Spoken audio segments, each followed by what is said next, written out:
Yeah. Yeah, right. Even though it doesn't matter because you won't do anything.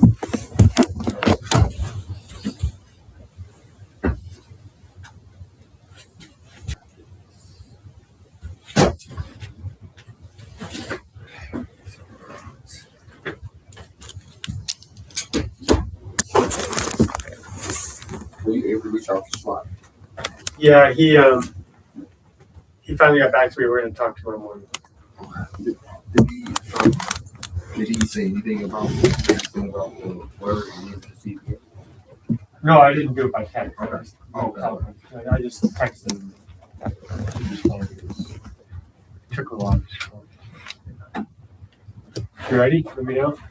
Yeah, you're on. Okay. All right.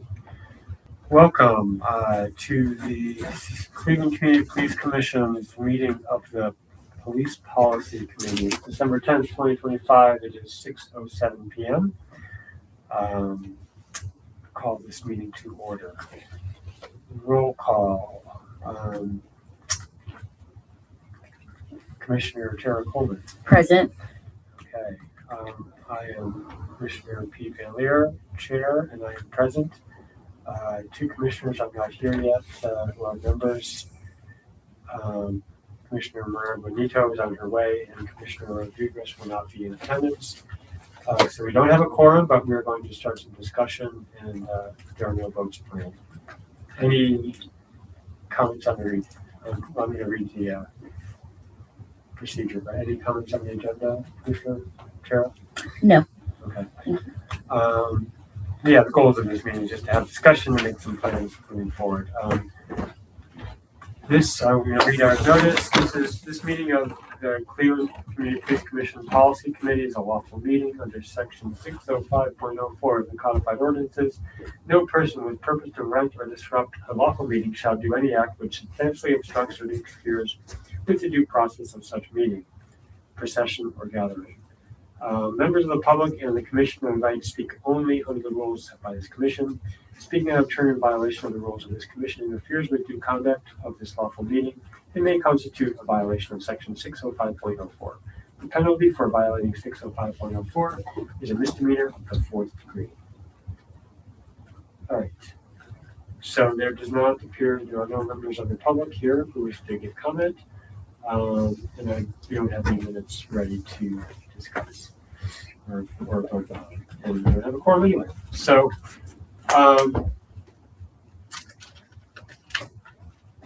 the items on the agenda are simply GPOs that are on our docket, as it were. And the plan is to just give some updates to each other, have some discussion, and plan out what we can do with these different issues. I know that vehicle pursuits and pursuit investigation team, you and Commissioner Benito, you and Chandra Tara are working on that. So Yes. So Commissioner Benito and I are going to be meeting next week to pick back up on that. And the main steps we do have left are there are a couple of officers that we want to meet with to get input. And then there's also someone from NAACP that wanted to give input on the pursuits policy. So we'll be meeting with those folks to implement kind of any additional changes. And then one thing that we're also considering, and I'm not sure what will come of it, is originally we wanted to get community feedback, and I think our online survey we did not get reliable results from that. So we have been considering alternative ways to get community feedback. So if we don't do that this time around, I think the plan would be whatever we do get passed to set at least within 1 year as another community survey. okay. Great. All right. I kind of knew that already, so it's good to hear again. It's good to get the update, and certainly members of the community, if you're watching, will appreciate that update. Is there any, if people have interest and they happen to be watching, they should reach out, I assume? Or Is that this the right moment or not? Sure, it's always the right moment for community feedback. I would say email the general CPC email. All right. That's how we took in the comments previously. All right. We're going to move on then to, unless, and I didn't mention that the co-chairs are here. John Adams and Sharina Zayed. Unless you have any questions about that. Yeah. All right. I would love to spend a little bit of time talking to you all, especially you, Sarah, Commissioner Coleman, about the wearable and in-car camera systems. This has been sort of lingering for a while. And I printed out some copies, which y'all can look at. And I know this is just like throwing it at you, but we can have a little discussion and just something that next time maybe we'll have more discussion. Do you want this? Oh, sure. So this has gone through some work, and I'll be honest, I haven't looked at it in a while. So I'm a little bit, I'll just be going through some of the notes. And I apologize for the poor printing quality. Well, the fate letters in here, the fate type is red, and that's from the division's, initial comments and changes. But I'm going to go through some of the notes and feedback we've gotten from the surveillance tech work group. Just need to Chair. Just to orient myself. So this was an existing policy and then the division made the changes in red because this is how they want to revise it and then it comes to us. Yeah. Okay, thanks. So, and then there's some comments that I have that I'd like to talk through, just, why there's some things that are highlighted, and there are some comments that we can talk about. So, one piece that I think has been part of it, I think this one is probably the hang up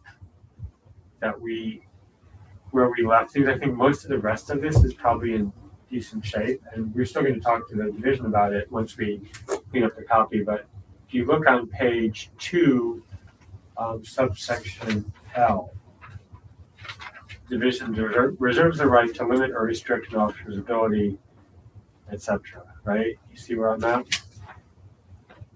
And it talks about in the events of critical incidents where a FIT or PIT response, and that's force investigation team or pursuit investigation team response is required, officers are authorized to access their own WCAS, which is the wearable camera system and in-car camera system recording for a legitimate law enforcement purpose, not including but not limited to completion of reports, only after a perceptual interview has taken place. Now that idea is new and that we've inserted. Our former policy analyst, Ryan Walker, had done some research, and that language of the perceptual interview is taken from the Police Executive Research Forum, PERF. And it's the idea, I think there's been some back and forth with the division about that. And the idea is that you don't necessarily want officers to see the camera. Oh. All right, so we have a quorum.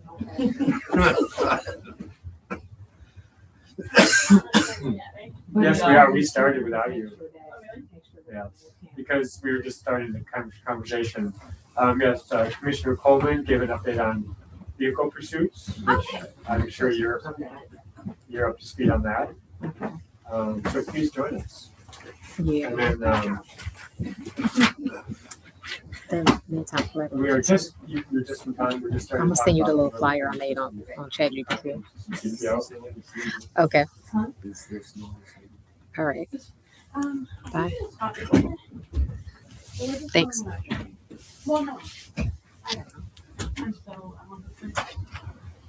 So we were just getting to, I don't remember where you've been involved with this to some degree, but we're right here. Wait, no. Division reserves the right. So I'll repeat a little bit just because that way you get up to speed. but this is one of the areas where there's been a lot of discussion. It talks about when officers can view their own WCS and ICC, the wearable camera and in-car camera systems. And what language we've added that is in there, and this, the faint type is red or other colors, like in this case it's our edition, only after perceptual interview has taken place. And you may remember some of this conversation that came from PERF, the Police Executive Research Forum, and it's been some back and forth, but I feel like the idea is that, seeing their own cameras can skew what they're going to report, right? So if they realize that if they're going to say, here's what happened, if they see the camera footage first, they might be like, what's visible and what's not on the camera system, on the recordings, may influence what they say. So if they think something happened, like they're saying something happened, then they see on the camera system, oh, you can't really see that. Then it could. So that's why the perceptual interview, it's not the only interview, but it's step one. So during that, they should describe their perceptions, what they saw, heard, felt, believed, experienced before arriving, before, during, and after the incident. So then after the interview, then they should be given the opportunity to provide a video-informed statement after they review the WCS or ICC. So that's kind of one of the big questions here, and so other questions about that? I feel like that's a pretty strong thing that we want to keep in there. Is there a definition for critical incidents? It's capitalized. Oh, It is. Okay. I just had a quick question. Was this the part that's in red for you on your computer? Was that something that was inserted by the CDP, So- or was it something that they kind of flagged? in this case, that the fainter type is not in red. It's actually a different color because it's what we added. Okay. Yeah, so it's our addition there. Yeah, that's good. I mean, I know it's confusing. I wish I had a color printer, but I don't. So looking up definitions. Is it in here? Critical. Okay. Yes. Oh, page 7. It looks like, or it has a list.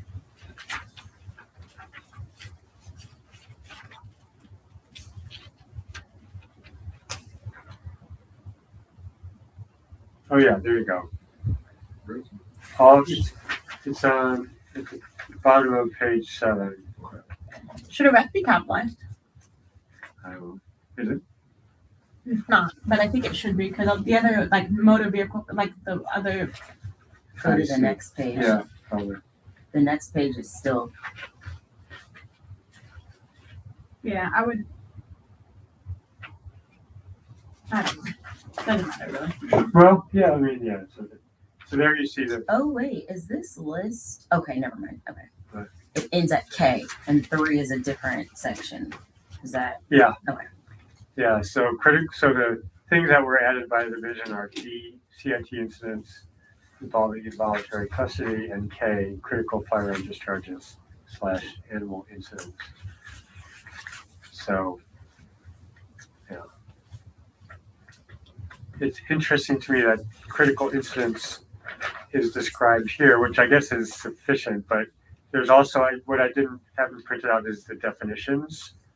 GPO, because there's actually 3 GPOs connected to this, to wearable camera systems and in-car camera systems. One of them is definitions, and the other is supervisor.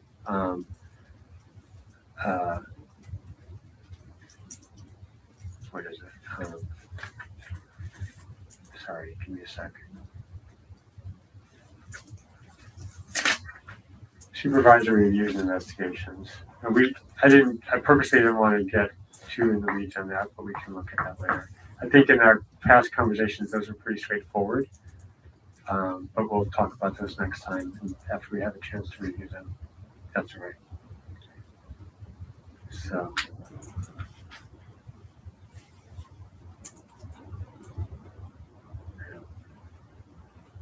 It's okay, we're not making decisions or anything. It's just more like getting up to speed on it. So next time, we'll have a chance to to look at it and think about it and do our research.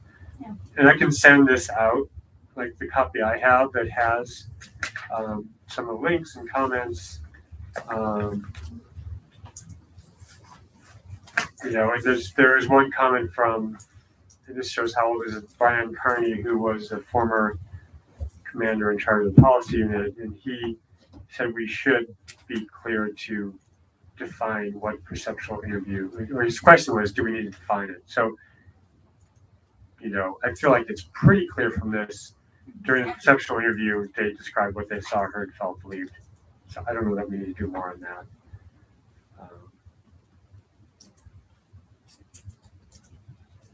Are there any questions about that? Let's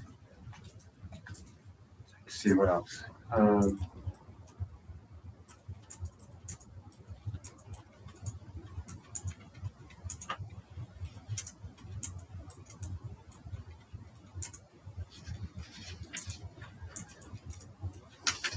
So there is something, if you go down to page 9, media storage and access, subsection, no, it's actually public access and public records requests. So section 6, subsection B, captured media obtained in Cleveland Hopkins International Airport shall not be released until reviewed and approved by the Transportation Security Administration, Federal Aviation Administration, or the United States Department of Homeland Security. Is that on your copies? Yes. So we had comments from the Surveillance Tech Committee saying that this is contrary to Ohio Public Records Law. It will take forever, and there's a privacy issue here about who gets to do what. And there's another comment was like, this is not how TSA does things. You're supposed to direct records requests about video recordings to the local government. So the suggestion there was that we delete that. There is no Ohio revised code piece, availability of public records. And I'll send this out with the comments, the relevant comments, and it talks about public records. So just a flag for that. Makes no sense. Was that? That makes no sense. What? That provision. Right. Yeah, I agree. So I think I'll probably, before we get to this next time, I'll probably delete that. We don't have to decide right now, but it's certainly the direction I'm heading with that based on the comments we've had.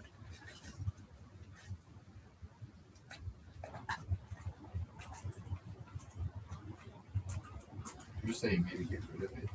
Yeah. The division wasn't sure, so we just need to double check and do our homework and make sure we have it right. But I think I'll do some research on that before we talk about it again. Yeah.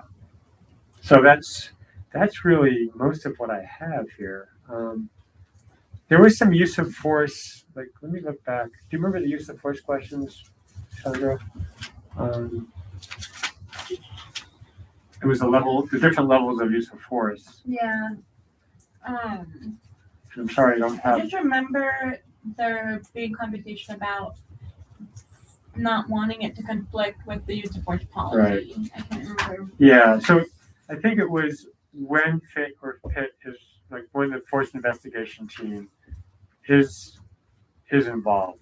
And I think, so if you look back where we were talking about the perceptual interview on page 2, after non-critical incidents not involving a FIT or PIT response, officers review their own or another officer's WCS and or ICC recording only as necessary to complete required reports or complete supervisory, investigative, administrative function. So I think the question there is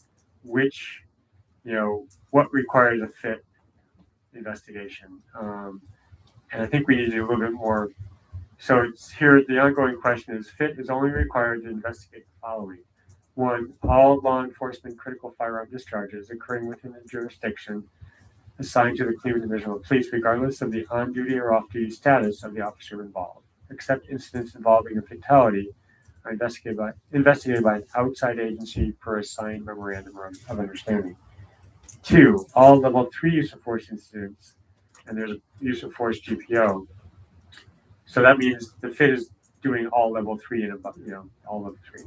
Any use of force involving potential criminal conduct by an officer, and 4 incidents that result in death while in or as an apparent result of being in custody, and also use of force investigations as reassigned by the chief of police or the chief's designee. So I think the question there is, is more that we need to look at the use of force policy, because I believe a head strike is level 2. And so the question is like, shouldn't a level 2, qualify as, shouldn't a head strike be level 3 was more the question. And wouldn't that, if there's a head strike, and, so that's something we need to circle back on.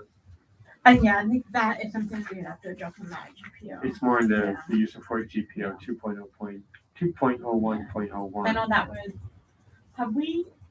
I know we've had conversation about the head strike issue. Yeah, Are we in the process, I can't remember if we've passed that GPO yet.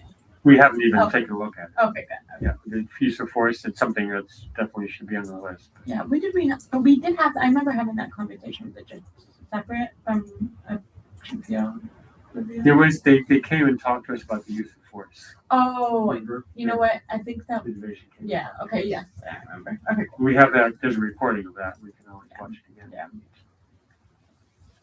So that's something we need to talk about. So I'm just, it's good to I wanted to get our, refresh memories for me and Commissioner Benito and for you, Commissioner Coleman, to give you a sense of where things are. So I think the next step is, I will do a little bit of work on this, get it back out to y'all. And also, we'll talk to the division about it again, but it's been through a lot of work, so I think we just need to, maybe in January, we can try to get this going. Thank you. Thank you. So the other pieces of it is more just, from my perspective, unless there's things we need to talk about. I have on the list social media, some of the surveillance tech, and there's a question, John, that you had raised about ShotSpotter, right? About naming or not naming. So we can talk about that a little bit. Duties of command superior officers. I believe Commissioner Rodriguez has been working on that, but I'm not sure where that's at. Use of force is on here. Both low priority, but also probably relatively easy.